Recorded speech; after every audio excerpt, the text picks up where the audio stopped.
Good day, everybody, and welcome to the Packard Network Live. Apologies for the slight technical delay, but we've got it all straightened out. And I'm especially excited today. You know, my ritual for today was to make my day.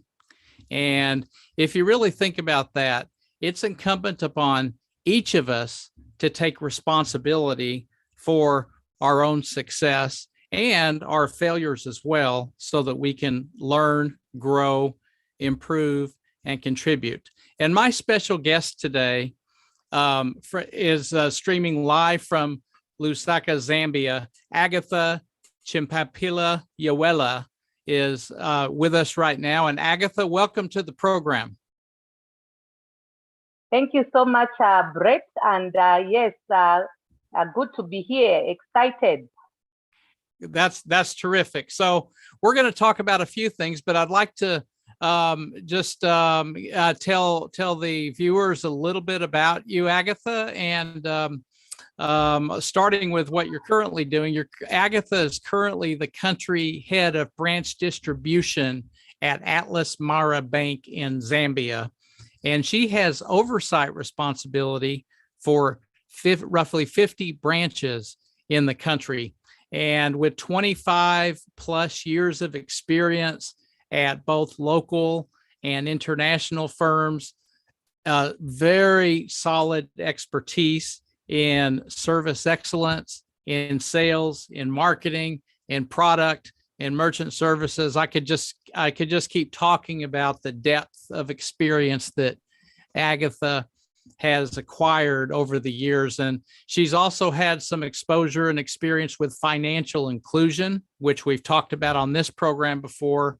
And she's a certified life coach. So Agatha, I may have missed some important things, but hopefully those are the key highlights of your ultra successful career over the past 2.5 decades. Yes, Brett, you are spot on. And let me just say hello to everyone. Yes, absolutely. I think that's terrific. So at any rate, Agatha, why don't you maybe spend a minute or two or three, it's up to you, just talking about perhaps, let's start with the point of what inspired you to get a degree. So if you can kind of rewind several years and talk about that, and what that inspiration and motivation was for you to start out your adult life by getting a degree. That'd be great, and we'll just go from there. Thank you so much, Brett. So I started my banking career straight from school. And when I say straight from school, it was actually like in our Zambian context, grade 12. And many years ago, one could actually start working as a banker, teller or cashier, as long as you had very good points at grade 12. So my journey started as a teller with very good grade 12 points, like I said. And then later on, one of the managers called me and told me to say, you know what, you are so hardworking, you've got the rightful attitude. And every time we are trying to promote people, your name comes up. But when we go to your file, we just find very good grade 12 results. So he told me, aware that actually you can do a degree whilst working, and later on you go full time. So I will forever remain indebted to the manager who saw potential in me and encouraged me to go back to school. By then, Brett, I was married and I had 2 children. So I went back to school and did a degree in economics and public administration, and then got back into the working platform. Yes. Wow, that's terrific, and maybe not the most traditional pathway for people, but you probably learned a lot more about life as an adult by taking that route than you would have otherwise, right? By going straight into school. Yes, Brett, you are very right. And for me, I don't regret my past because one thing is when I was going to the university now to get a degree, I was very mature, had responsibilities, and I was so focused. Every day, Brett, I was counting down to the time that I would graduate and go back into the working industry. And what that did was that after I obtained my degree, I actually became more marketable because not only did I have the experience of having worked for 10 years in the banking industry, I now had academic qualifications.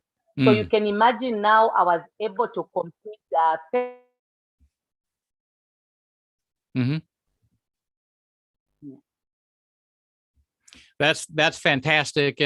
And so basically, you're embracing responsibility at a very young age, really helped propel you forward as you achieve your certification, i.e., degrees, and and then you were able to kind of have an edge as you then started yeah. to accelerate your career. Agatha, there's a lot of people in the world, not everybody's like you, that takes responsibility at such a young age, or even as the years go by. And if you, what advice would you have for anybody at any age um, to really understand and behave as though they are responsible for everything that happens to them? Because I've known you now for a number of years, and you never ups and downs, and you've never, that I've observed, um, um, claimed that you're a victim of anything. Is that you always take responsibility and you always bounce back from adversity, right? When that happens, what advice would you have to kind of help somebody that might not have that same mindset um, to do what you've done? Thank you so much, Brett. And my advice would be first and foremost, believe in yourself. One thing is that all of us, Brett, have got dreams. All of us aspire to be someone, aspire to do something, to leave a legacy. So that is the starting point. What is that one thing that you is aspiring to be?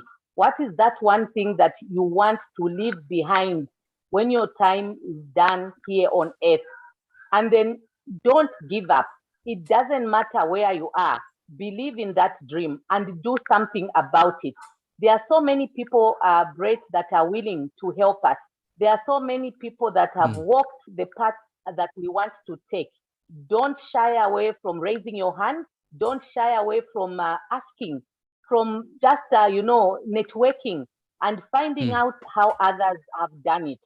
And I tell mm, you, in this world, there is so much help out there. And the other thing is, I think it's for you to just show up, go an extra mile. Look at my example. It's because mm, that manager saw something in me. He mhm, saw the pattern, the rightful attitude. I was hardworking. He saw the potential and he lifted me up. He exposed me to another world that I was not aware of.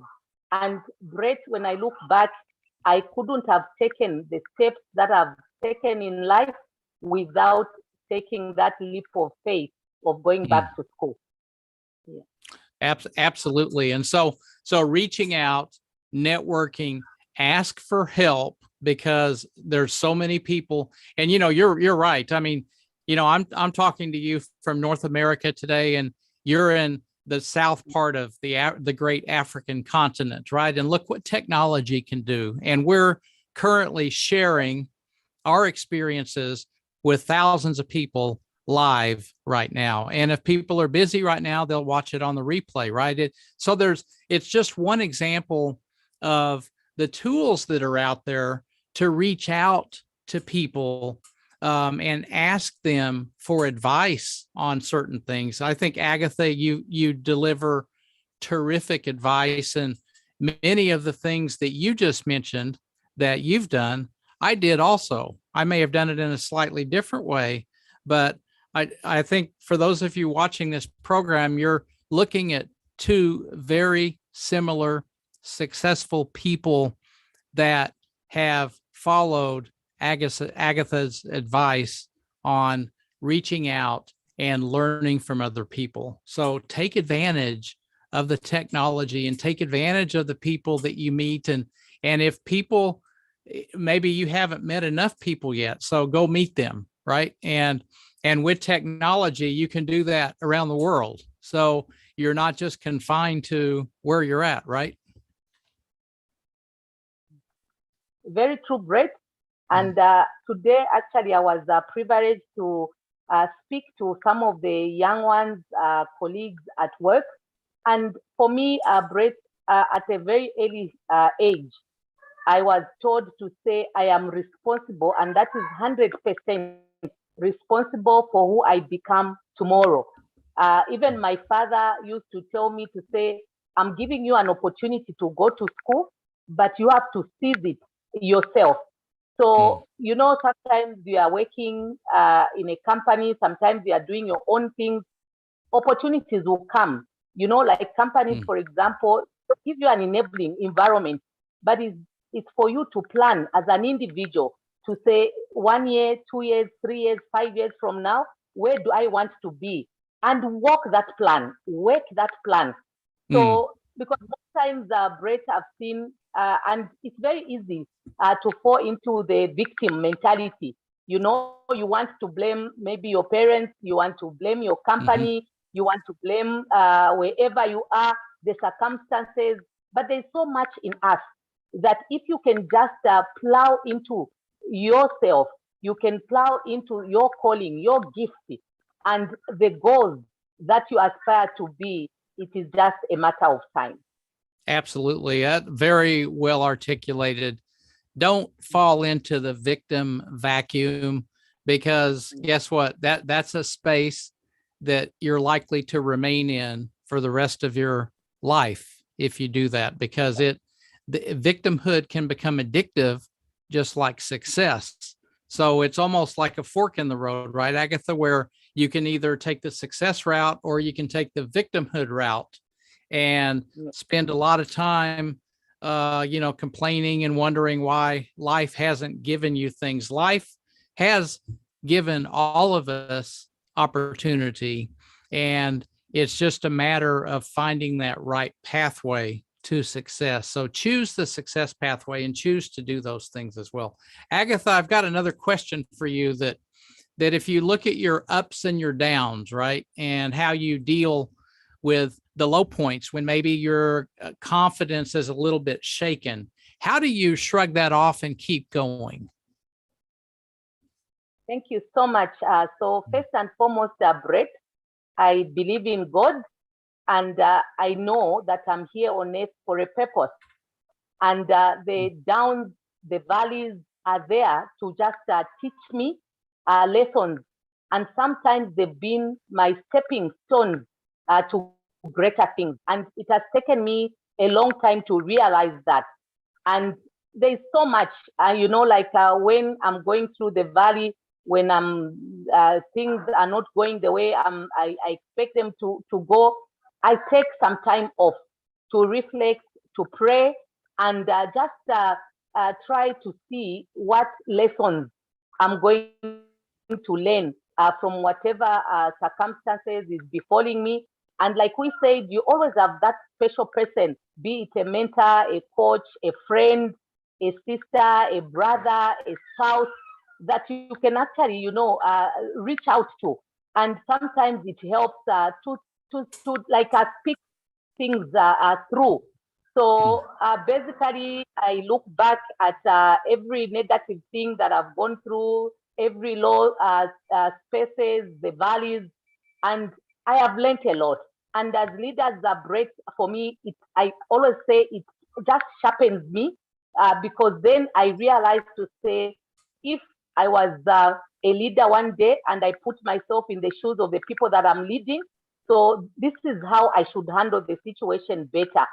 So basically for me, it's about lessons and being positive And again, the inner self, I always go to that inner strength to say there's something out there that I can bring out and overcome whatever situation that I'm going through.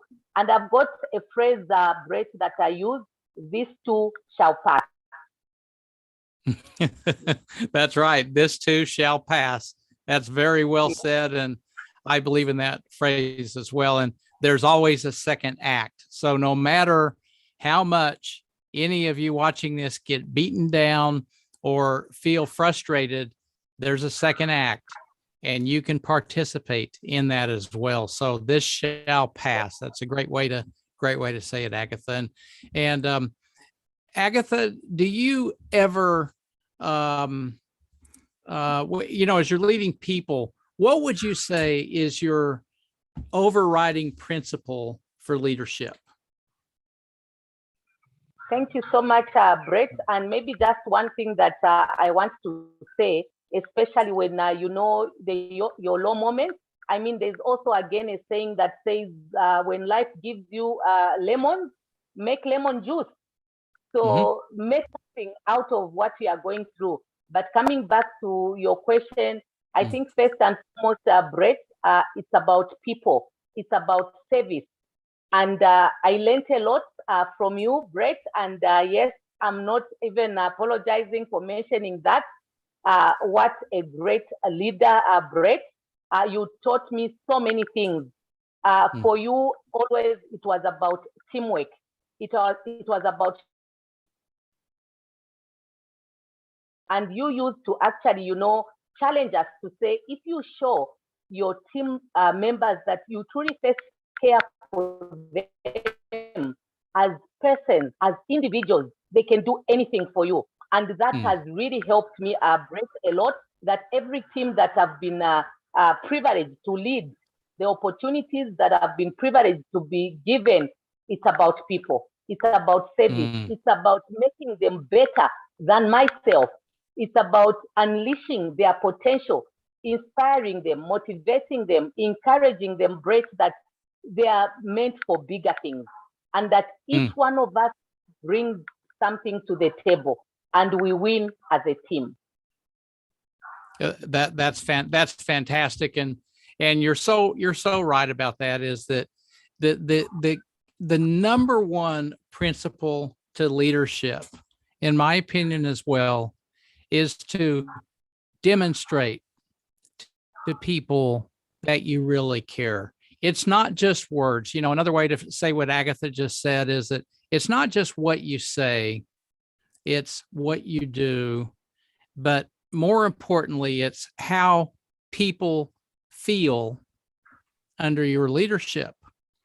And how, as a leader, do you make people feel? Do you demonstrate that you really care about their genuine success, and more importantly, them as a person, right? Because that's the key. And for those of you following your leader, I said this on the program last week with Mr. Daniel Chow in Hong Kong, and I'll say the same thing again. If you're working for somebody that does not demonstrate that they care for you, look somewhere else, because the best people go to the best companies. That's what Daniel said last week. And Agatha is saying something similar in a different way, and so am I, is that look for those leaders that demonstrate that they truly care about you. It's great advice, Agatha. It's fantastic. And I couldn't be more pleased to understand the impact that you've had on hundreds and even thousands of people since we worked together with this principle. Thank you so much, Brett. And just to your point, you actually made me also just think of another.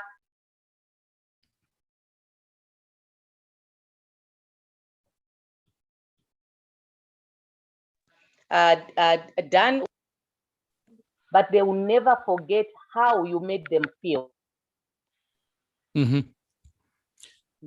That's very true. So another advice, piece of advice to leaders is that, people never forget. And, when times are difficult is really when people watch the leader. When times are great, the sun's shining and the weather's perfect and everybody's in a vacation type of mood and everybody feels great. And the leader really doesn't have to do very much in that equation on feelings. But when times get tough, for every daylight, there's also nighttime and it gets dark. And the same thing works in business. The same thing works in life as well, that as things do change and operate in cycles, right? COVID is a great example of a very dark, horrible virus that's hit the world, right? And claimed so many lives, and one is too many. But what leaders do during the COVID era is what people are going to remember when COVID's gone, right? And I think that's a great piece of advice, Agatha. In other words, people never forget how you led during the tough times, right? That's very well said. Let's talk very briefly, Agatha, about buying versus selling. And you have deep roots in service excellence in different organizations and looking at everything through the customer's eyes and that the customer's everything. So could you talk a little bit about we've got literally hundreds of salespeople watching this program or that will watch it over the weekend. And can you share your perspective on service excellence, but also through a sales lens? Thank you so much, Brett. And my God, I'm so passionate about service because at the end of the day, and in the past, we used to talk about products. We used to talk about, anything that we want to sell. But at the end of the day, and just going back to the example that you gave about COVID, we are emotional beings.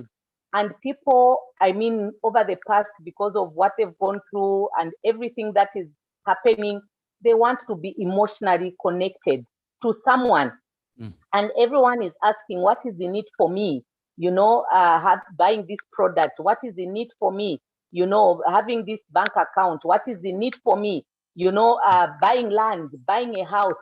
So as salespeople, we need to realize first and foremost that we are dealing with emotional beings. We are dealing with people that have gone through stuff, that are going through stuff, and they want someone that they can connect with.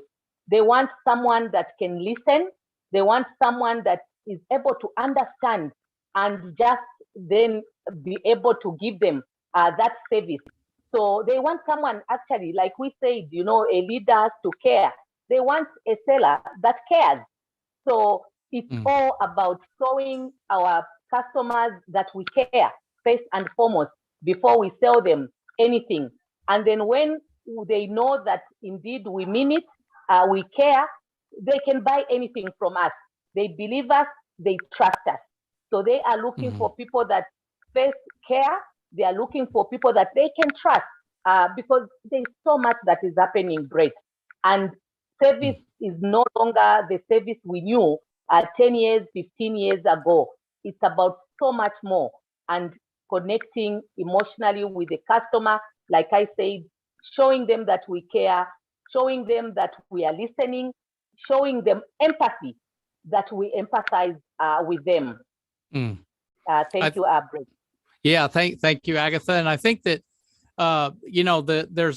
there's a common theme that's coming out of this program today as we start to wrap it up, and that is that the same principle of leadership applies to customers as well, and that's what Agatha has been talking about. So demonstrating for leaders out there to your people that you genuinely care about them as a person, as a human, And the same thing, if you're in sales, genuinely, you know, conveying and convincing customers that you genuinely care about them and helping them through good times and bad times, right?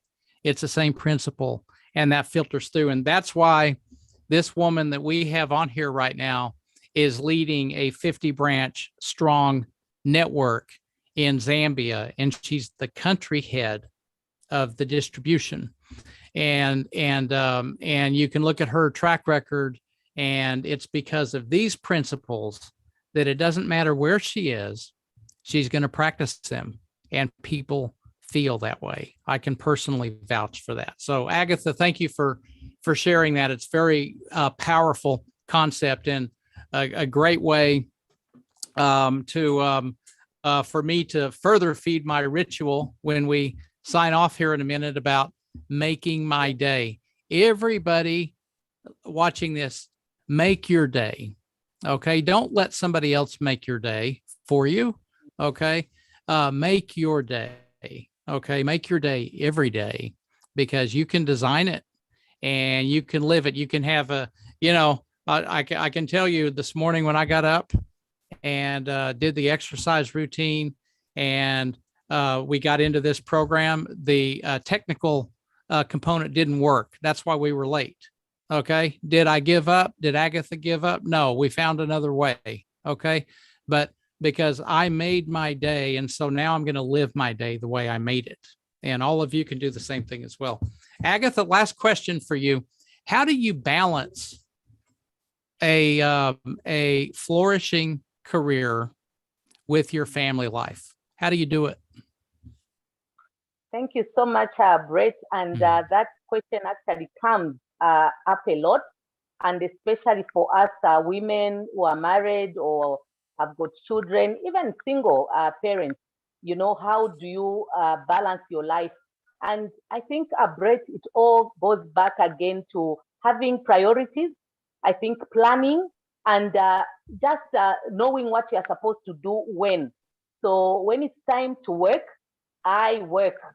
And when it's time to be with my family, I am in the moment. So it's making time for those times and making sure that you are in the moment. You are trusting the process.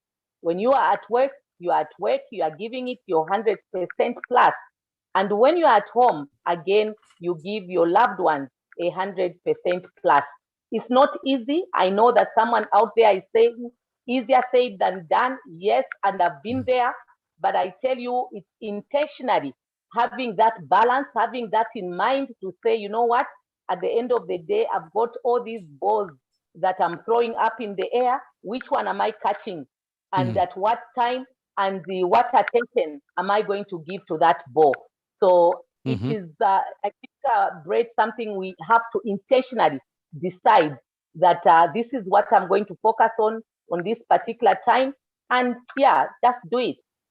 Yeah, thank you. That's fantastic. Thank you, Agatha. And in other words, don't bring work to the dinner table, and don't bring your family issues to work. And it's difficult. You just heard Agatha say it. I'll also vouch for the fact it's very difficult to do this. But if you can have these as principles, this balance as principles in your life, it may not work 100% of the time, but I can assure you it'll work 95% of the time, right? And that's part of living, and just, keep work at work, and keep family with family. And then you'll be able to, and then you take the rest of the time and make sure you sleep, right? And take care of yourself. So that's part of living a fruitful and fulfilling life as well. So Agatha, with that, we're out of time now, but I'd like to express my deep gratitude to you for appearing on the program and sharing the principles around customer satisfaction, around leadership, around balancing, how you balance things in your personal life, as well as the other topics that we spoke about. So thank you for appearing on the program, and I hope to have you back again in the future. Thank you so much, Brett. I'm so honored. And, I was just telling myself to say, you will all meet for a purpose. I mean, Brett, you came into Zambia so many years ago. Who knew we'll be on the Packard network discussing what matters most to all of us about saving people, about inspiring people, and just making a difference in somebody's life. So thank you so much. I look forward to our next conversation.